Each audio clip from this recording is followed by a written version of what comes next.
Throttle body, তারপর injector, tappet, এই তিনটা জিনিস হচ্ছে আজকের মূল কাজ করছে। মানে এই তিনটা জিনিস নর্মাল রেগুলার কোনো সার্ভিসে হাত দেয় না। আসছিলাম হচ্ছে হিরো সার্ভিস সেন্টারে, আর বাইকটা সার্ভিস করাইলাম। আর আজকে ছিল আমার 3 নাম্বার সার্ভিস। আর 3 নাম্বার সার্ভিসের পর বাইকের কী অবস্থা না অবস্থা এগুলো শেয়ার করব। যদিও সার্ভিসের পর আমি বাইকটা এখনও চালাই নাই, এই আমি কেবল ধরলাম বাইকটা, এখন নিয়ে বের হচ্ছি। বাইকটার কী কী কাজ করছে সেই বিষয়ে একটু আপনাদের আইডিয়া দেওয়ার চেষ্টা করব। আর বাইকে তেল নাই খুব একটা বেশি, তেল ভরতে হবে। লুকিং গ্লাসগুলো অ্যাডজাস্ট করতে হবে, লুকিং গ্লাসগুলো অ্যাডজাস্ট নাই, এটাও অ্যাডজাস্ট করতে হবে। যাই হোক, আজকে 3 নাম্বার সার্ভিস করাইলাম। আর 3 নাম্বার সার্ভিস করানোর পর বাইকের ফিলিংস কেমন এটা এখনই বলা সম্ভব না, কতক্ষণ চালাইতে হবে। চালানোর পর এটা হচ্ছে ভিডিও শেষ পর্যায়ের দিকে বলার চেষ্টা করব বাইকের কি অবস্থা না অবস্থা।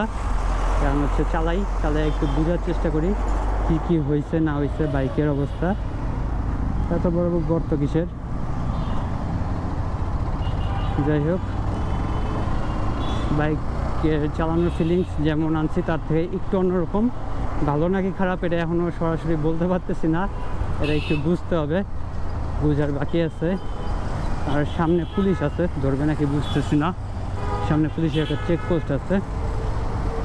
আমার বাসায় দিতে কাছে, কিন্তু আমার যাইতে হবে মহাখালী, কারণ বাইকে তেল নাই, তেল ভরতে হবে। এ হচ্ছে কাহিনী।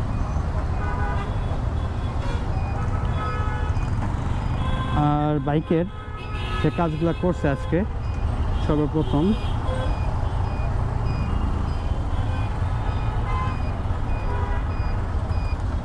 বাইকে একটা সমস্যা ছিল, সেটা হচ্ছে বাইকে অফ করলাম, এরপর যে অন করব প্রথম সেলফে বাইকটা স্টার্ট নেয় না। এখন তো নিয়ে নিছে, এই ধরেন প্রথম সেলফ দিলাম, স্টার্ট নিত না। আর এই সমস্যাটা এখন আসে নাকি বুঝতেছি না, এটা যখন জ্যামের মধ্যে বাইক চালাইতে যাব তখন আবার হারে হারে বুঝতে পারবো। যে জিনিসটা খুব ভালো মতো বুঝতে পারতেছি সেটা হচ্ছে বাইকের ক্লাচ পজিশন আগের থেকে কিছুটা চেঞ্জ করে দিছে। আর এখন বাইকের ক্লাচ আগের থেকে একটু হার্ড লাগতেছে, কারণ হয়তো লুজ ছিল, টাইট করে দিছে। এটা হচ্ছে 1 নাম্বার তফাৎ বুঝতে পারতেছি বাইকটার। আর গিয়ার শিফটিংও আগের থেকে একটু অন্যরকম লাগতেছে। যদিও আজকের সার্ভিসে আমার মোবিল চেঞ্জ করে নাই বা ইঞ্জিন অয়েল চেঞ্জ করে নাই, অয়েল ফিল্টারও চেঞ্জ করে নাই, কারণ হচ্ছে এগুলো আমার কিছুদিন আগে পরিবর্তন করা হয়েছিল। রাস্তা মাঝখানে যেরকম দাঁড়িয়ে থাকে কী বলবো, এগুলো আমার হয়তো বা সর্বোচ্চ 1 মাস আগে চেঞ্জ করা হয়েছিল। ইঞ্জিন অয়েল প্লাস হচ্ছে আপনার অয়েল ফিল্টার, এই জিনিসগুলো, এই জন্য এই জিনিসগুলোতে আজকে হাত দেয় নাই।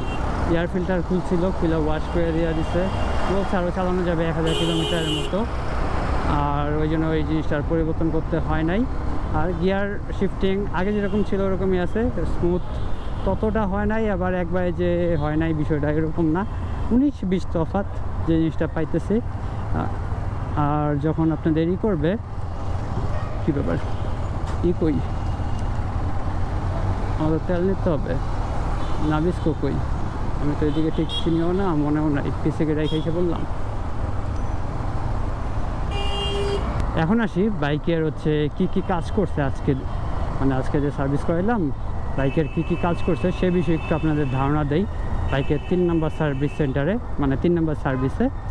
আর সার্ভিস করাইছিলাম হচ্ছে হিরোর শোরুম থেকে, বা হিরোর সার্ভিস সেন্টার যেটা আছে তেজগাঁওয়ের, ওইটা থেকেই করাইছি। আর আমি বেশিরভাগ সার্ভিসই এখান থেকে করাই, মাঝে মাঝে হচ্ছে 60 ফিটে যে আছে হিরো সার্ভিস সেন্টার, ওইটা থেকে করাই। যাই হোক, বিষয় হচ্ছে কী কী কাজ করাইছে। বাইকের 1 নাম্বার কাজ করাইছে হচ্ছে পুরো বাইকটা সুন্দর মতো ধুইছে, বেসিক কাজ যেটা সব সার্ভিসেই করে, প্রতিটা সার্ভিসেই করে, পুরো বাইক ধুইছে। তারপর পলিশ করাইতে চায় নাই, পরে বললাম পলিশটা একটু কইরা দেন, তারপর পলিশটাও কইরা দিছে। এই হচ্ছে বাইকের দ্বিতীয় কাজ করছে। 3 নাম্বার কাজ করছে বাইকের হচ্ছে ক্লাচ অ্যাডজাস্টমেন্ট, বাইকের ক্লাচ অ্যাডজাস্টমেন্টটা ঠিক করে দিছে।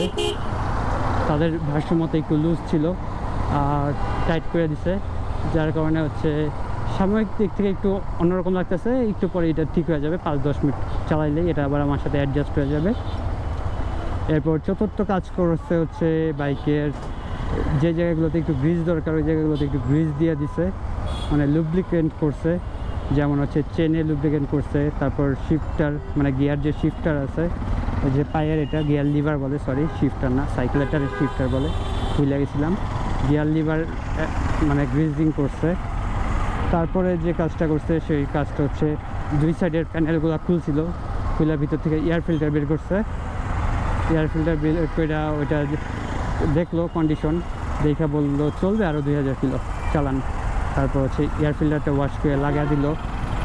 তারপরে যে কাজটা করছে সেটা হচ্ছে বাইকের সামনের ব্রেক শু, পেছনের ব্রেক শু, বা আপনারা ব্রেক প্যাড বলতে পারেন, ব্রেক প্যাড, ব্রেক শু, এগুলো খুলছে, খুলে এগুলোর ওয়াশ করছে।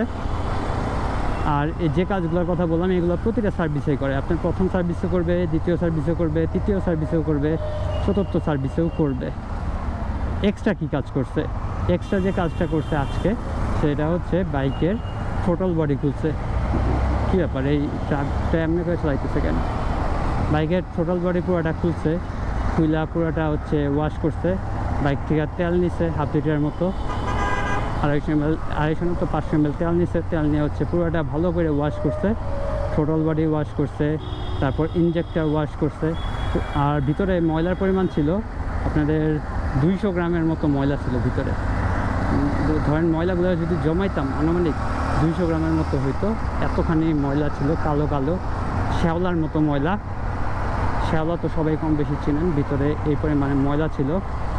আর ওরা দাবি করতেছিল যার কারণে হচ্ছে বাইকে স্টার্টে একটু সমস্যা করতো, মানে স্টার্ট অফ হইতো না, মানে মাঝে মাঝে সেলফ দিলে একবারে সেলফ নিতে চাইতো না, 2-3 বার দেওয়ার পর সেলফ নিত। এটার কারণ হিসেবে ওরা এটা বলছে। তারপর বাইকের যে কাজটা করছে সেটা হচ্ছে বাইকের ট্যাপেট। বাইকের ট্যাপেট আজকে তারা খুলছে, তবে ভাই এটা 3 নম্বর সার্ভিসে খুলতে হয়। আপনি যদি না করেন তাইলে খুলবো না, আর যদি আপনি বলেন তাইলে খুইলা অ্যাডজাস্ট করে দেবো। আমি বললাম আচ্ছা কইরা দেন, যেহেতু 3 নম্বর সার্ভিসে করতে হয়। তারপর বাইকের ট্যাপেটটা অ্যাডজাস্ট করতে। আর বাইকের শব্দ নিয়ে আমার কোনো সময় খুব একটা বেশি মাথা ব্যথা ছিল না, যার কারণে আমার ওই ট্যাপেট নিয়ে কোনো একটা হইতো না, সবই আমার সুবিধা হইতো না। আর এই মোড়টাতে চেকপোস্ট থাকে, ঘুরতে গেলেই ধরে। আগে দেখি আছে নাকি, না আজকে বসে নাই, যাই হোক ভালো কথা। এরপর হচ্ছে আর কি কাজ করছে? আর আসলে তেমন কোনো কাজ করে নাই, পুরো প্যানেল খুলছিল, খুলেগুলো একটু সুন্দর করে ওয়াশ করছে। টোটাল বডি, তারপর ইনজেক্টর, ট্যাপেট, এই 3টা জিনিস হচ্ছে আজকের মূল কাজ করছে। মানে এই 3টা জিনিস নর্মাল রেগুলার কোনো সার্ভিসে হাত দেয় না, আজকে এই 3টা কাজ তারা আমাকে করে দিছে। আর সামনের চাকা, পেছনের চাকা, এগুলো তো প্রতিটা মানে সার্ভিসেই খুলে। সামনের চাকা খুলবে, ওয়াশ করবে, মানে ব্রেক প্যাডগুলো খুলবে, ওয়াশ করবে। আমার বাইকে একটা সমস্যা হইতেছিল, সেটা হচ্ছে পেছনের ব্রেক ধরলেই চাকা স্লিপ কাটতো। সেই জিনিসটা ওদের কমপ্লেন করছিলাম, আর সেই জিনিসটা ওরা অনেকটা ঠিক করে দিছে। যদিও এখন ওটা টেস্ট করতে পারতেছে না, ওটা চালাইতে অটোমেটিক টেস্ট হয়ে যাবে। আপনাদের ফিডব্যাক ভবিষ্যতে জানিয়ে দেবো কোনো একটা ভিডিওতে, যে সমস্যাগুলো ছিল ওগুলো সমাধান হয়েছে নাকি। তো আরেকটা মেজর কাজ করছে, সেটা হচ্ছে 2 মাস হয়েছে আমি বলতেছিলাম আমার বাইকের ট্যাঙ্কির লকের সমস্যা। এই জিনিসটা আজকেও কমপ্লেন করছি।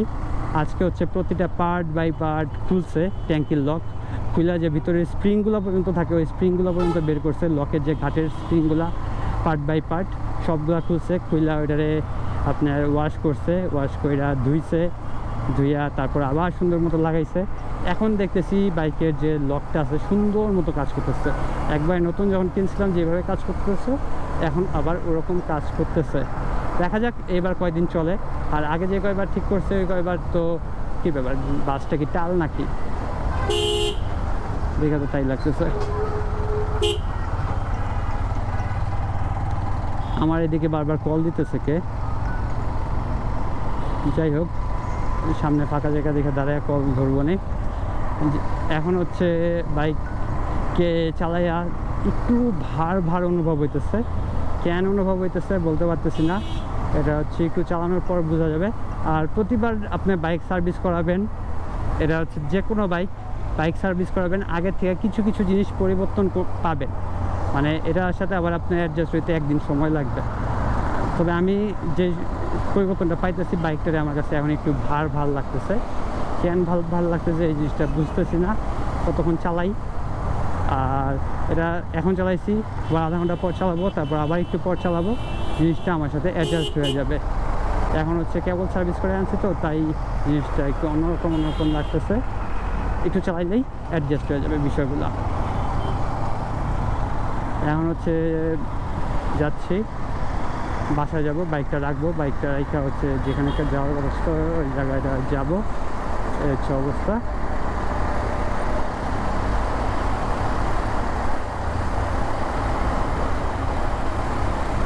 তবে পিক আপের এটা একটু বাইরে গেছে, মানে ইনস্ট্যান্ট অ্যাক্সেলারেশনটা আগের তুলনায় একটু বেশি পাইতেছি সার্ভিস করার পর। আর এটা পাওয়াটা স্বাভাবিক, কারণ হচ্ছে টোটাল বডি টডি যেহেতু সব কিছু ওয়াশ করছে, আগে থেকে একটু বেটার পিক আপ পাবো, এই জিনিসটা স্বাভাবিক। মানে এটা ফিল করা যাইতেছে এটা যে টোটাল দিলেই। আগে হচ্ছে একটু স্লো স্লো কাজ করতো, এখন হচ্ছে ফাস্ট ফাস্ট কাজ করতেছে, মানে আপনার স্বাভাবিক। আর এটা প্রতিটা সার্ভিসে এই জিনিসটা ফিল পাওয়া যায় না, কারণ হচ্ছে প্রতিটা সার্ভিসে আপনাদের ওই টোটাল বডি টডি এগুলো খুলে ওয়াশ করে না। বাইকে দেখেন এইটা টান ধরলেই উঠতেছে। এবার হচ্ছে হাতে ফিল পাওয়া যেতেছে আপনার যে পিক আপ দিতেছে। আর বাইকের শব্দটার জন্য হয়তো বা ফিল পাওয়া যেতেছে বেশি। বাইকের শব্দ আগের থেকে আমার কাছে একটু অন্যরকম লাগতেছে, বুঝতেছি না শব্দটা ভালো হয়েছে না খারাপ হয়েছে। একটু ভারী ভারী গর্জন করতেছে। আগে হচ্ছে সফট একটা আওয়াজ করতো, এখন বাইক একটু ভারী ভারী আওয়াজ করতেছে। ভারী ভারীটা আপনাদের আমি বুঝাইতে পারবো নাকি বলতেছি, মানে বুঝতেছি তা, মানে একটু ভারী বাইক চালাইলে যেরকম আওয়াজ করে বাইকটা ওই আওয়াজটা করতেছে। আগে এই ভারী ভারী আওয়াজটা করতো না, আগে ছিল নর্মাল সাউন্ড হইতো।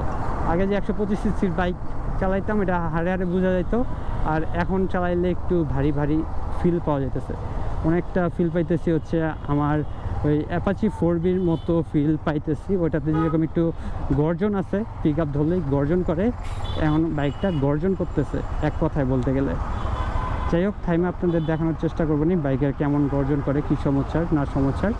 আর বৃষ্টি আসতে পারে, এই জন্য আগে বাসায় যে বাইকটা রাখবো, যেহেতু বাইকটা আজকে ধুইছি সুন্দর মতো সার্ভিস কইরা, সেহেতু ময়লা লাগতে তো দেওয়া যাবেই না।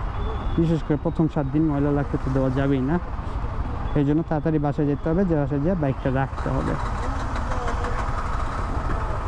যাই হোক, আজকে ভিডিওটা এই পর্যন্ত ছিল। আপনাদের সবাইকে অসংখ্য ধন্যবাদ। দেখা হবে নতুন কোনো ভিডিও। আজকে ভিডিও শেষ করতেছি। আল্লাহ হাফেজ।